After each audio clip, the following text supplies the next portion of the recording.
Bonsoir tout le monde et bienvenue à cette présentation pour se préparer pour le Marmotte. Il ne reste plus que 3 mois ou 13 semaines à ce jour avant le Marmotte. C'est peu, mais c'est certainement assez pour faire une réelle différence en votre performance si vous pouvez vous consacrer à votre entraînement de manière sérieuse. Si vous voulez être au mieux, il va falloir s'entraîner dur, voire très dur même, mais il ne faut jamais oublier le rôle essentiel de la récupération. Sans récupération, votre corps ne va pas s'adapter et vous allez simplement creuser le trou et finir en surentraînement. Donc la récupération est essentielle. Alors, voyons comment s'organiser pour le mieux. D'abord, un rappel de cette série de présentations. Celle-ci donc, porte sur la deuxième partie de votre plan d'entraînement personnel, c'est-à-dire la période allant de maintenant à 2 semaines avant l'épreuve. Elle va durer ce soir entre 40 et 45 minutes et sera enregistrée puis mise sur YouTube. Je répondrai à toutes les questions à la fin avec plaisir, mais n'hésitez pas à m'envoyer vos questions par email à info@alpincol.com. Je vous répondrai dès que possible. La dernière présentation dans cette série aura lieu le 5 juin, lorsque je présenterai comment réussir au mieux votre marmotte le jour J. Donc, c'est vraiment comment courir le jour J. Voilà. Alors, avant d'entrer dans le vif du sujet, je voudrais prendre 30 secondes pour parler de nos stages d'entraînement. Tous ces stages sont conçus pour vous aider à obtenir les meilleurs résultats possibles lors de vos épreuves. Donc, le premier cette année, enfin, c'est le deuxième cette année, mais le premier est déjà parti, a lieu fin avril en Corse, où nous allons faire un gros bloc d'entraînement sur les belles routes montagneuses Corse. Le deuxième est en Savoie, du 8 au 14 juin. Et ce stage est labellisé étape du tour, mais conviendrait tout autant à la marmotte, laissant une semaine de récupération avant la course. Donc, si ça vous tente, contactez-moi. Il me reste encore peut-être 2 places.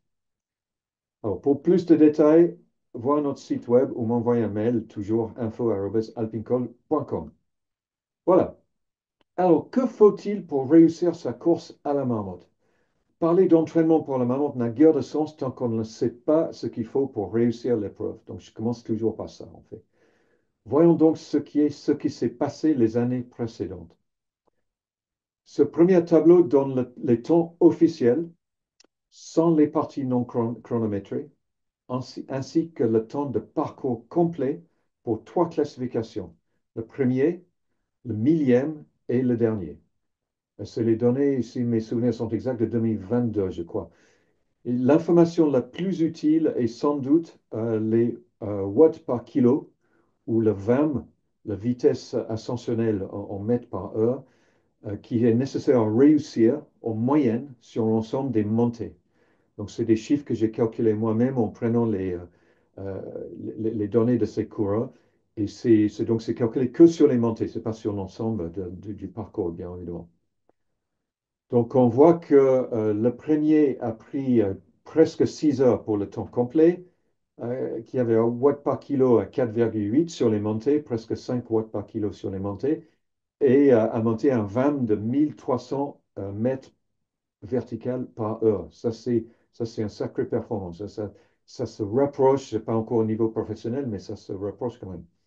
Au niveau millième, le temps donc, complet 9h05, 2,8 watts par kilo, encore une fois sur les montées et sur l'ensemble des montées sur le marmotte, hein, parce qu'on peut tous peut-être faire un peu mieux que ça sur une montée, mais sur l'ensemble de la marmotte, c'est quand même une belle performance. 750 VAM. Et puis le dernier officiel, 13h59, donc quasiment 14 heures, 1,7 watts par kilo et 450 en VAM. Voilà, on voit donc le deuxième tableau là, ça donne les temps de montée sur les 11 km du Télégraphe, les 17,6 km du Galibier et les 11,9 km jusqu'à l'arrivée dite Vieille Alpe de l'Alpe d'Huez. Donc, c'est les données que j'ai prises sur Strava, en fait. Donc, ça, c'est quelques centaines de mètres avant l'arrivée de la marmotte. C'est une autre façon de voir la différence entre ces 3 niveaux. On voit, par exemple, que les premiers ne prennent jamais plus d'1 heure sur une montée. Juste 35 minutes sur le télégraphe, c'est quand même pas mal. Ce qui leur permet de les faire ces montées-là un pourcentage très élevé de la FTP ou de la puissance critique, sans doute en I4, en zone 4. Par contre, quelqu'un qui va terminer aux alentours du millième place est obligé de monter un moindre pourcentage de son FTP, peut-être 75 à 80%, c'est-à-dire en I3 ou tempo. Et le finisher va être contraint à faire ses montées à intensité I2, endurance, parce que c'est tout simplement pas possible de prendre aussi longtemps sur une montée à une intensité plus élevée. C'est juste physiquement pas possible. Donc voilà, vous pouvez vous situer quelque part sur ce tableau euh, euh, et imaginer ce qu'il le faut. Donc je reviens à ma question. Que faut-il faire pour atteindre ces performances? Pour ceux qui ont déjà vu la première partie, il s'agit d'un rappel. Si vous n'avez pas vu la première partie, je vous recommande d'écouter la vidéo sur YouTube pour mieux comprendre. Évidemment, les exigences ne sont pas les mêmes pour les premiers et pour les derniers. Dans le premier cas, ils vont rouler 6 heures, souvent à des intensités proches du seuil. Et dans le deuxième cas, ils vont rouler 12 à 13 heures, voire même 14 heures, à des intensités relativement faibles. Dans tous les cas, il faut une force mentale, une bonne technique en montée et en descente, la capacité à bien adapter son allure pour aller au bout, et enfin la capacité à s'alimenter suffisamment pour tous les efforts. Donc, bon, c'est un des niveaux différents, évidemment, mais toutes ces compétences sont nécessaires à tous les niveaux. Votre plan d'entraînement doit donc tenir compte de tous ces points. Alors, dans la première partie, j'ai développé assez longuement les principes généraux de l'entraînement pour la marmotte, donc je vais juste les présenter à titre d'aide-mémoire simplement ici. Le premier et le plus important pour bien réussir votre marmotte, vous devez en faire une priorité. Ensuite, vous devez être régulier dans votre entraînement. En anglais, on dit train hard to race easy, ce qui veut dire grosso modo s'entraîner dur pour courir avec facilité. Il faut construire une base aérobie solide, parce que ça, c'est la base de toute endurance, en fait. Même pour les distances beaucoup plus courtes, la base aérobie solide, c'est la fondation essentielle. Ensuite, il faut développer votre capacité à oxyder les lipides, parce que si vous ne pouvez pas oxyder les lipides ou brûler les graisses euh, pour alimenter enfin, pour fournir de l'énergie, vous êtes obligé de manger beaucoup, beaucoup de glucides. Et puis, tout simplement, on ne peut pas manger autant de glucides que nécessaire pour rouler vite. Donc, c'est vraiment un facteur limitant. Donc, plus vous développez votre capacité à oxyder les lipides, mieux vous vous portez sur un événement pareil. Cinquième, développer votre résistance musculaire ou votre durabilité. Ça, c'est pour pouvoir bien grimper les dernières montées. Donc, sur le mammouth, disons la Galibier et surtout l'Alpe d'Huez. Si on n'a plus de force dans les muscles à la fin, bah, on perd des minutes, des minutes et des minutes. On finit par monter l'Alpe d'Huez à 2 heures, 2 heures et demie. Enfin, prenons 2 heures, 2 heures et demie. Là où on peut, lorsqu'on est bien, on peut le monter en 1 heure et quart, mettons, ou 1 heure et demie. Sixième, faire autant de dénivelé que possible pendant votre entraînement, pour des raisons assez évidentes. Septième, augmenter progressivement la charge. Ça va avec la récupération. On ne peut pas trop forcer parce que sinon on se trouve en surentraînement et on peut tout perdre. Donc, progressivement. Huitième point, évidemment, je reviens sur ce point de récupération. Pour récupérer, pour devenir plus fort, c'est que lorsqu'on récupère que le corps se renforce, en fait. L'entraînement casse, entre guillemets, le corps, endommage les muscles, et c'est lorsqu'on récupère qu'on les renforce, qu'on devient plus fort. Neuvième point, surveillez votre capacité à supporter la charge. Donc ça, on va voir tout à l'heure. Et dixième, je ne vois plus mon écran. Oui, voilà, travaillez vos connaissances, enfin vos compétences techniques. Ça, c'est très, très important pour bien grimper, pour bien descendre, bien rouler en peloton, etc. Alors, ces principes sont ensuite matérialisés dans le plan, qui est périodisé en 3 phrases. phase, pardon, la préparation qui se termine à la fin du mois, la pré-compétition qui va du début avril à la fin de la première semaine de juin, et enfin la compétition et la phase d'affûtage pour les dernières 7 à 10 jours. En tout cas, c'est comme ça que je présente le découpe des phases. Il y a d'autres modèles possibles. Aujourd'hui, je parlerai surtout de la phase de pré-compétition. Donc, c'est grosso modo les 3 mois qui viennent. Alors, voici notre cadre du plan d'entraînement cadre que vous avez peut-être déjà découvert sur le site internet de la Mammoth, ou vous le suivez peut-être, j'espère, ainsi qu'un récap de ces principes.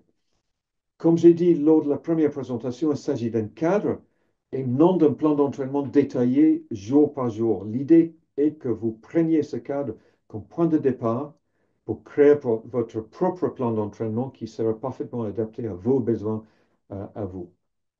La deuxième page du plan donne des semaines types et des propositions de séances. Alors, juste un petit rappel, plus vous êtes expérimenté, plus vous souhaitez faire la course, plus vous souhaitez être dans les 1000 premiers ou même les 2000 premiers, plus vous devez faire des séances en fractionné et travailler les intensités élevées. Mais je déconseillerais quand même de les faire plus que 2 fois par semaine, vraiment maximum. Si vous êtes moins expérimenté, votre objectif, c'est juste d'être finisher, faites surtout du volume, à kilomètre et de dénivelé.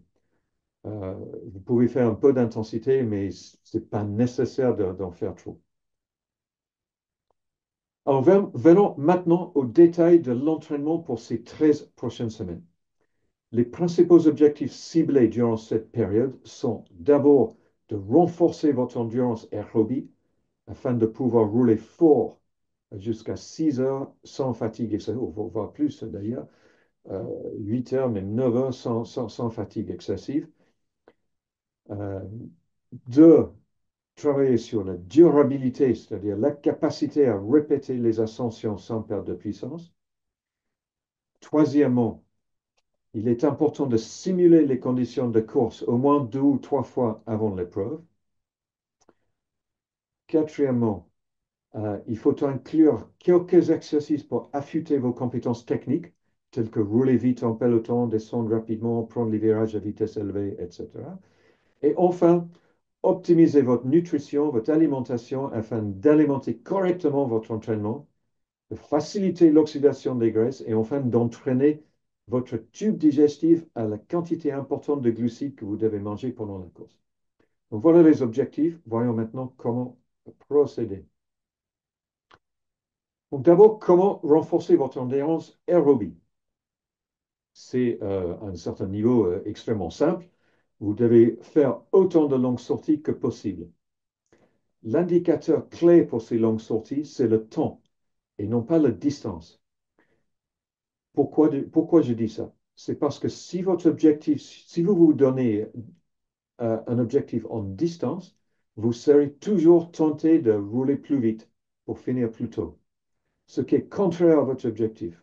L'objectif de ces sorties longues est de développer votre endurance aérobie et votre capacité à brûler les graisses, ce qui est optimal à un niveau d'intensité faible.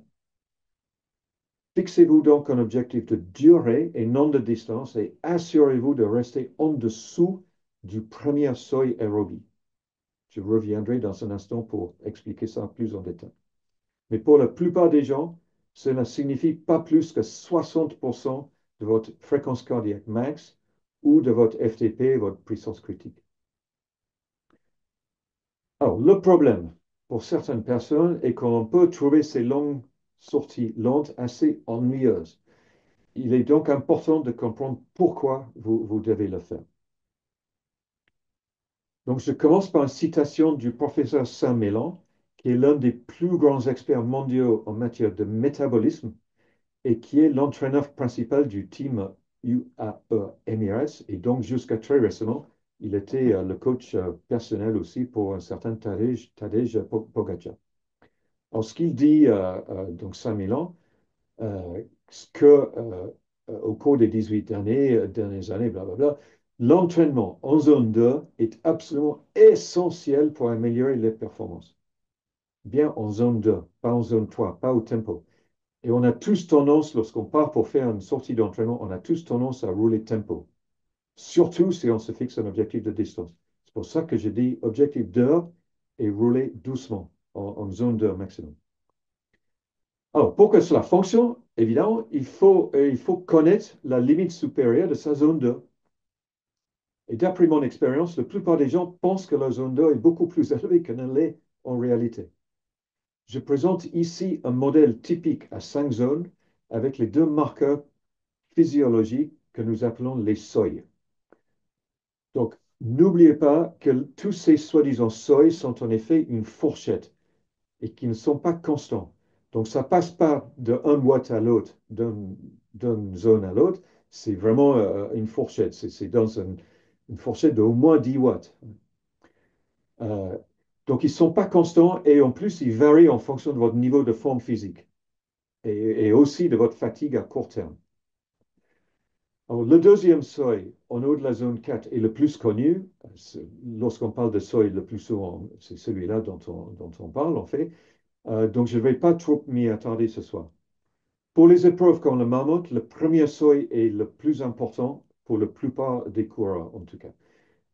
Aussi appelé LT1 ou seuil aérobie, il est en haut de la zone 2. Donc, la meilleure façon de le déterminer est d'effectuer un test de lactate. À défaut, vous pouvez utiliser un test de conversation ou vous pouvez faire un test par palier sur Home Trainer. Pour ce faire, vous commencez à une intensité volontairement très faible et vous augmentez par palier d'une quinzaine de watts tous les 10 minutes. Faites très attention à votre respiration et tentez d'identifier le moment où votre respiration commence à s'accélérer. Si vous lisez un livre en même temps, que vous pouvez très bien faire, en fait, ça aide à déterminer ce moment, c'est le moment où vous commencez à avoir du mal à vous concentrer sur le texte. Donc, augmentation de la respiration, difficile à se concentrer. Là, c'est sûr que vous passez là la zone 2, le seuil, le premier seuil.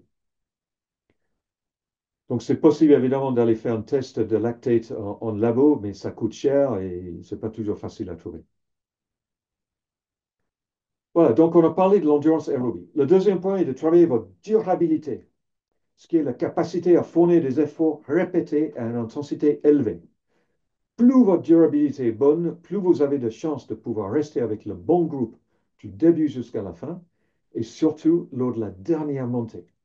Si votre durabilité est mauvaise, vous monterez peut-être très bien le glandon, mais vous perdrez votre groupe soit dans la vallée de la Maurienne, soit sur le télégraphe. Ça, c'est sûr et certain. Donc, il y a 3 façons de travailler la durabilité. La première consiste à faire des séances structurées d'intervalles au seuil ou un peu plus élevé au niveau VO2 max. Donc, disons zone I4 ou zone I5. Vous pourriez, par exemple, faire des intervalles de 4 fois 10 minutes, de 8 fois 5 minutes ou de 12 fois 2 minutes, évidemment avec une intensité qui monte avec la baisse du temps. Vous devriez, vous pouvez choisir d'autres types d'intervalles aussi, mais ça, c'est trois intervalles qui fonctionnent bien. Vous devriez faire au moins une séance d'intervalle par semaine, mais je déconseillerais de faire plus de 2. Ça serait trop. La deuxième façon de travailler la durabilité est tout simplement d'augmenter l'intensité vers la fin d'une longue sortie, lorsque les jambes sont fatiguées. Donc, vous faites une longue sortie à intensité faible, en dessous de cette première seuil dont on a parlé tout à l'heure, en zone 2, et vous roulez pendant 4-5 heures, et pour la dernière heure, vous augmentez l'intensité. Donc, idéalement, si vous pouvez trouver une belle montée à faire, ça c'est l'idéal. Sinon, bah, sur le plat, vous pouvez quand même monter l'intensité et rouler tempo, avec le plus gros braquet possible afin que ça fait à peu près la même chose qu'une montée. Donc, à faible cadence. Alors, la troisième façon de faire une sortie, enfin de travailler la durabilité, pardon, c'est de faire une sortie club à vive allure ou de participer dans une épreuve, un cyclo ou un grand fondo proche de chez vous. Donc, tout ça, c'est évidemment, ça va vous pousser aussi dans les intensités plus élevées. C'est moins structuré, mais c'est très bien. Ce dernier point, bien sûr, rejoint le troisième objectif, qui est de vous préparer à l'allure de la course. C'est évidemment beaucoup moins utile pour ceux qui souhaitent seulement terminer le parcours, mais c'est important si vous souhaitez faire la course et bien faire. Alors, au cours des 6 à 8 dernières semaines, vous devrez donc trouver au moins 2 ou 3 occasions pour simuler les conditions de course. Alors, je déconseillerais quand même de faire ça tous les week-ends parce que de telles sorties sont un peu trop dures et trop en faire finira par nuire à votre entraînement. Sauf si vous vous connaissez et vous êtes sûr que vous avez le niveau de répéter tous les week-ends. En ce cas-là, bon, très bien, allez-y. Alors, donc voilà, l'une des possibilités, je me répète, mais sortie de club intense, au cours de laquelle tout le monde se tire la bourre pendant 3 4 heures, et sinon, bah, vous vous inscrivez à une autre épreuve où le résultat n'a pas d'importance et où vous l'utilisez simplement pour tester, expérimenter. Donc là, vous pouvez voir ce qui se passe si vous démarrez trop fort. Vous savez que vous démarrez trop fort, mais voir jusqu'où vous pouvez aller. Ça, c'est intéressant parfois de faire ce genre de test. Alors, on a la chance en France d'avoir un grand choix d'épreuves. Voici la liste jusqu'au mi-mai que j'ai trouvée sur vélo-cyclosport.com. Il y a 8 belles épreuves en avril et au moins autant, sinon plus, en mai. Euh, Ceux que j'ai mis en rose, là, en rose Alpine Col, c'est ceux qui ont le plus gros dénivelé. Donc la route verte dans les Vosges, ça a 2800 mètres de dénivelé. Donc ça serait pas mal, 164 km. Et la Thierry Clavejola dans l'Isère, au sud de Grenoble, 150 km et presque 4000 mètres de dénivelé. Donc ça c'est quand même pas mal pour début mai. Donc voilà quelques idées. Si vous êtes en Belgique, je pense qu'il y a aussi des épreuves et sans doute ailleurs aussi. Donc n'hésitez pas à en profiter. Alors, toujours dans le cadre de la simulation des conditions de course, vous devez savoir qu'il peut très bien pleuvoir sur le Mammouth. C'était le cas l'année dernière, par exemple. On s'est fait bien arroser sur le Galibier. Et puis sur toute la descente depuis le Galibier jusqu'à l'Alpe d'Huez, en fait. La course sous la pluie comporte plusieurs défis supplémentaires par rapport à la course par temps sec. Si vous n'êtes pas habitué, ben, il faut le savoir. Alors, assurez-vous de vous y entraîner. D'abord, il n'y a rien de pire que de se retrouver sous la pluie avec des vêtements inadaptés, surtout aussi haut que le Galibier, où il peut faire extrêmement froid sous la pluie. Donc, il faut faire des essais jusqu'à ce que vous trouviez les meilleures solutions pour vous. Ensuite, bien évidemment, pardon, le maniement du vélo est moins facile sur route mouillée. Donc, ça, il faut s'entraîner aussi, il faut s'y préparer, il faut pratiquer. Alors, enfin, on va parler un peu de l'importance des compétences techniques. Vous devez travailler sciemment à l'amélioration de ces compétences, telles que grimper, bien sûr, c'est technique et on travaille ça beaucoup sur nos stages, la technique de grimper, que ce soit assis ou debout, il y a des choses à maîtriser. Bien sûr, la descente c'est là où sont tous les dangers. Aussi, roulez vite en peloton. Si vous n'avez pas le niveau pour faire ça, ben, vous n'allez pas pouvoir, enfin, vous allez perdre beaucoup de temps. Et aussi, des choses simples comme adapter ses vêtements pendant la sortie. Par exemple, enlever une veste ou le remettre sur le vélo, ça fait gagner, mine de rien, pas mal de temps. Si à chaque fois vous devez vous arrêter pour enlever une veste, vous allez perdre 1 à 2 minutes, rien qu'en vous arrêtant. Et pire que ça, vous allez perdre le groupe avec lequel vous roulez. Donc vous pouvez en finir, à la fin, vous avez peut-être perdu 5, même 10 minutes juste pour avoir enlevé une veste. Donc c'est un peu bête, quoi. Alors, si vous savez que vous avez des faiblesses dans un ou plusieurs de ces domaines, essayez de trouver un entraîneur ou un camarade de club qui puisse vous aider. Bien entendu, si vous participez à l'un de nos stages d'entraînement, nous travaillons avec vous pour vous aider là-dessus. Alors, venons maintenant à la nutrition. Il s'agit d'une partie très importante de votre entraînement. Je ne vais pas répéter tout ce que j'ai dit à ce sujet dans la vidéo de la partie 1, mais il s'agit principalement donc d'un rappel. Le premier point est de vous assurer que vous mangez suffisamment pour alimenter correctement votre entraînement. Si vous ne faites pas ça, vous n'allez pas, tout simplement, vous n'allez pas pouvoir profiter de l'entraînement parce que vous n'allez pas récupérer et reconstruire les muscles comme il le faut. Le deuxième point, c'est de continuer à développer votre capacité à puiser dans la graisse, et j'espère que vous avez travaillé ça jusqu'à maintenant. Et le troisième point est d'entraîner votre tube digestif à absorber suffisamment de glucides pendant la course. Donc, on va regarder ces trois points dans un peu plus de détails. Tout d'abord, alimentez votre entraînement. Le plus important est, d'une part, de manger une grande variété d'aliments non transformés de la meilleure qualité possible et, d'autre part, d'adapter votre consommation à votre dépense énergétique. Lors d'une longue sortie, vous pouvez facilement dépenser 3000 calories, voire plus si c'est vraiment long et s'il y a du dénivelé, que vous devez remplacer. Ne vous laissez pas tenter par l'idée de perdre du poids. Hein, vous perdrez peut-être du poids, mais vous ne profiterez pas autant de l'entraînement et vous ne serez pas en bonne condition pour vous entraîner à nouveau le lendemain. Et c'est l'entraînement qui paye plus que le... Bon, je ne dis pas si... sur le temps, bien entendu, il faut, si vous avez 10 kilos de trop, bah, il vaut mieux les perdre. Mais attention à ne pas les perdre trop vite. Si vous essayez de les perdre trop vite, vous allez mal vous entraîner. Ensuite, puisez dans la graisse. J'espère que vous avez développé votre capacité à brûler les graisses un peu autour des 3 derniers mois. Pour le maintenir, il faut commencer vos longues sorties à faible intensité. Si vous voulez commencer tempo, même si vous savez que vous allez faire tempo un peu plus tard, il vaut mieux commencer à faible intensité. Pourquoi? Parce que si vous commencez tempo, vous incitez votre corps à brûler les glucides plutôt que des graisses dès le départ. Et après, vous êtes en mode, votre moteur en quelque sorte est en mode je brûle des graisses. En particulier, si vous commencez votre sortie sans petit déjeuner, donc à jeun, restez prudent et ne dépassez pas 60% de votre puissance critique ou de votre FTP pendant les 2 premières heures.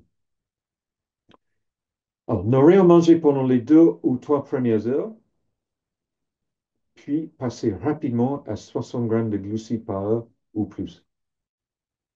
Donc, voilà comment il faut faire pour entretenir et peut-être même pour encore augmenter votre capacité à brûler des graisses. Alors, l'approche est totalement différente pour les sorties tempo. Alors, j'ai dit qu'il faut les commencer la première demi-heure, pas trop fort, mais à partir du moment que vous voulez tempo, ou celle à l'heure de course, ou celle avec des intervalles, vous devez de toute façon être correctement alimenté pour ces sorties, ce qui donne l'occasion d'entraîner votre tube digestif à tolérer les quantités élevées de glucides dont vous aurez besoin lors de la course. Donc, si vous êtes comme la plupart des gens, vous prenez probablement vraiment plus de 60 grammes de glucides par heure, ce qui équivaut à peu près à 2 bananes ou 2 gels ou 2 barres énergétiques par heure. Hein, c'est déjà pas mal de manger ça. Mais il y a quand même un net avantage à consommer au moins 90 grammes. Les entraîneurs sont plus ou moins d'accord là-dessus maintenant. Quand cela permet d'économiser plus le glycogène dans les muscles dont vous avez besoin pour les dernières montées. Alors, pour y arriver, expérimentez avec différents aliments et différents gels pour voir ce qui vous convient le mieux. Et n'oubliez pas que vous pouvez aussi boire vos glucides, bien sûr, vous pouvez mettre une boisson énergétique et un bidon de boisson énergétique peut contenir jusqu'à 30 grammes, bon, selon la concentration. Voilà, donc un bidon plus 2 barres ou 2 bananes ou une combinaison de gel, ça fait l'affaire. Alors, donc, qu'est-ce que ça donne en termes de semaine type d'entraînement? Je vous montre ici pour un temps d'entraînement hebdomadaire de 10 heures.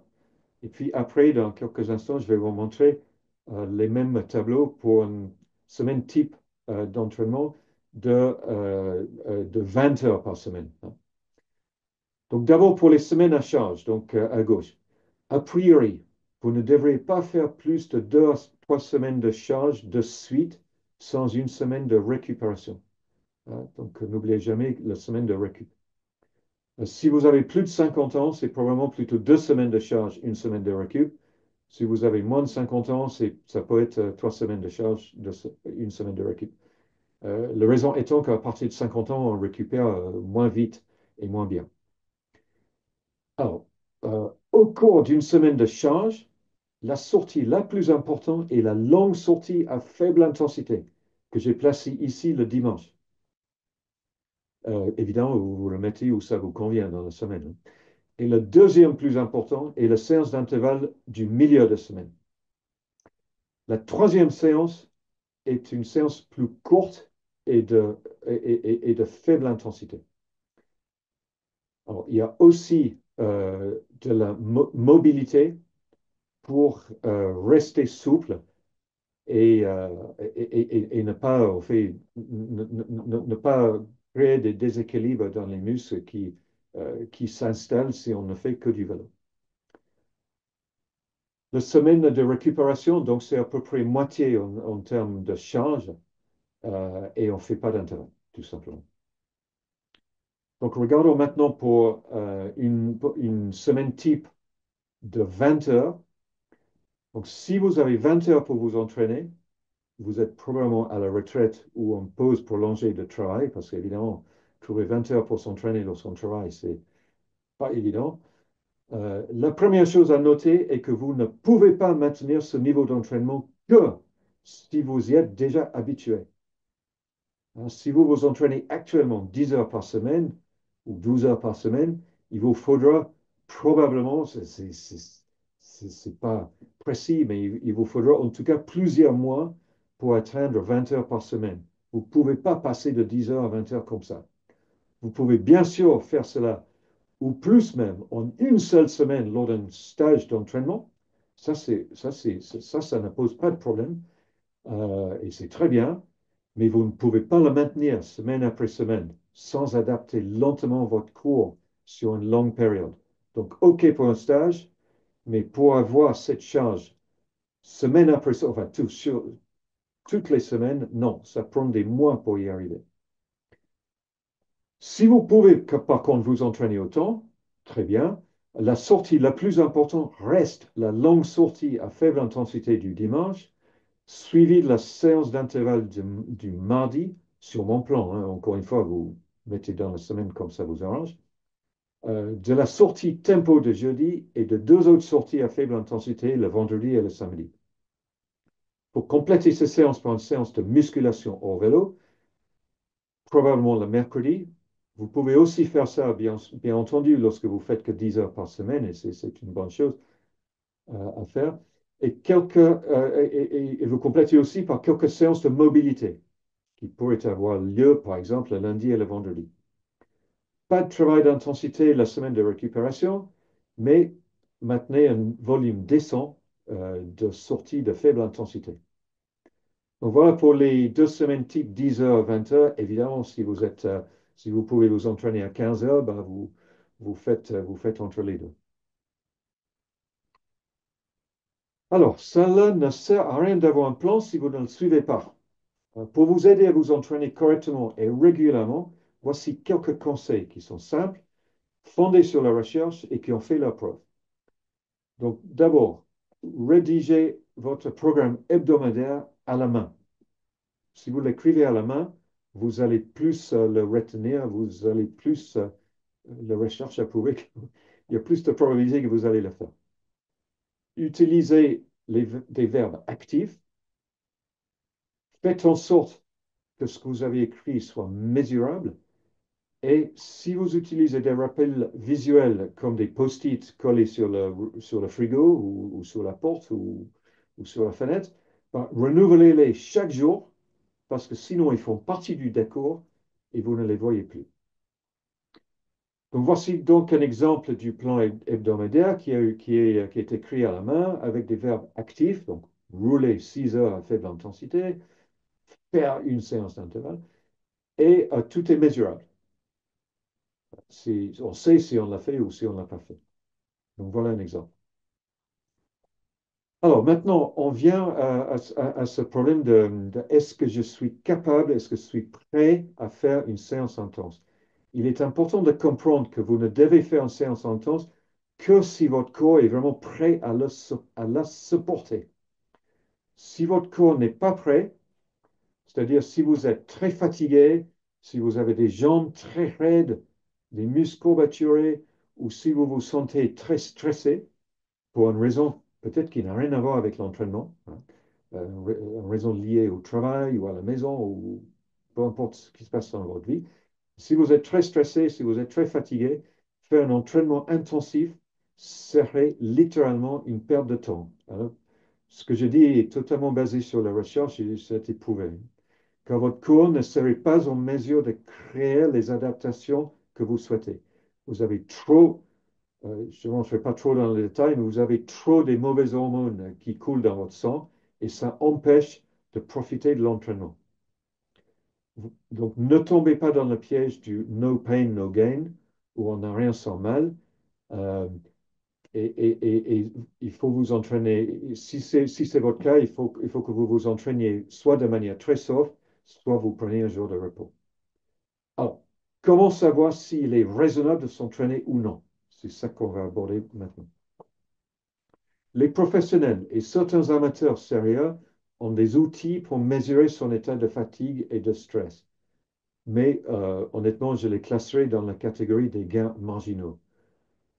Donc, tout ce que vous avez à faire, c'est de noter comment vous vous sentez sur ces trois échelles de fatigue, de courbature et de stress, peu après que vous vous êtes levé le matin, et vous utilisez les résultats pour adapter votre programme. Soyez honnête avec vous-même, en particulier avant une séance d'intervalle intense ou une sortie très longue. Et les signaux d'alerte, d'après moi, sont les mesures à 5 ou plus. En cas de doute, il vaut mieux être prudent. Vous pouvez toujours vous entraîner facilement, mais évitez des séances difficiles qui ajoutent beaucoup de stress supplémentaire à votre système et qui risqueraient d'être finalement pas pris en compte par votre corps, tout simplement. Donc, pour résumer ce point, c'est tout simple. Savez ajuster votre charge d'entraînement en utilisant vos sensations. Si vous êtes énormément fatigué, vous avez très mal aux jambes et ou vous êtes particulièrement stressé, renoncez aux séances intenses ce jour-là et repensez le plan. Normalement, il suffit de remplacer une séance intense prévue, soit par une séance facile, soit par un repos complet, et de reporter la séance intense pour un jour ou 2 jours plus tard. Voilà. Enfin, nous devons parler brièvement du travail en dehors du vélo. La préparation physique lors de cette phase sert surtout à maintenir les muscles que vous aurez développés pendant l'hiver, j'espère. Pour ce faire, vous devrez planifier 1 ou 2 séances par semaine en salle, idéalement guidées par un entraîneur spécialisé pour éviter le risque de blessure. La deuxième partie concerne la mobilité et la souplesse, qui sont vraiment importants si le vélo est votre sport principal, et surtout lorsque vous dépassez l'âge de 40 ans. Je conseille 2 à 3 séances de 20 minutes par semaine, mais même 10 minutes, c'est beaucoup mieux que rien, suivant une technique telle que les pilates ou le yoga. Et là encore, l'apprentissage d'une bonne technique est important parce qu'on peut se blesser. Enfin, vous devez compléter régulièrement votre entraînement par d'autres activités physiques, telles que la marche à pied, le footing, la natation, etc., tout ce qui vous convient. Et ça, c'est important parce que si vous restez assis devant votre ordinateur toute la journée et que le vélo est votre seul sport, vous risquez d'accumuler de graves déséquilibres et des problèmes musculaires au fil du temps. Hein, donc, une bonne idée, tout simple, si vous êtes vraiment coincé devant un ordinateur quasiment toute la journée, est de programmer une alarme toutes les heures pour vous rappeler de vous lever et bouger votre corps pendant juste 2 ou 3 minutes. Vous faites quelques squats ou quelques mouvements et c'est 10 fois mieux que rien. Ensuite, vous reprenez le travail. Eh bien voilà, si vous suivez ces conseils, vous devez être prêt pour faire une bonne course le 23 juin. Je rappelle que je présenterai une dernière conférence le 5 juin intitulé Réussir au mieux votre marmotte et elle sera consacrée à la course et comment le courir au mieux, donc le jour J. Donc voilà, maintenant c'est à vous de jouer. Prenez ces conseils, adaptez votre propre plan d'entraînement et surtout suivez-le. Si vous souhaitez un soutien professionnel pour être vraiment au top, nous pouvons vous aider de deux manières complémentaires. Un stage d'entraînement pour un gros bloc, ainsi qu'un coaching individuel sur vos compétences techniques. Donc il y a fin avril en Corse, il y a début juin en Savoie, dans les Alpes. Et vous pouvez nous contacter aussi pour un coaching individuel pour venir bénéficier d'un suivi et des conseils personnalisés au quotidien. Et vous pouvez toujours m'envoyer une question info@alpinecourse.com. Donc voilà, merci pour votre attention, bon entraînement et bonne course.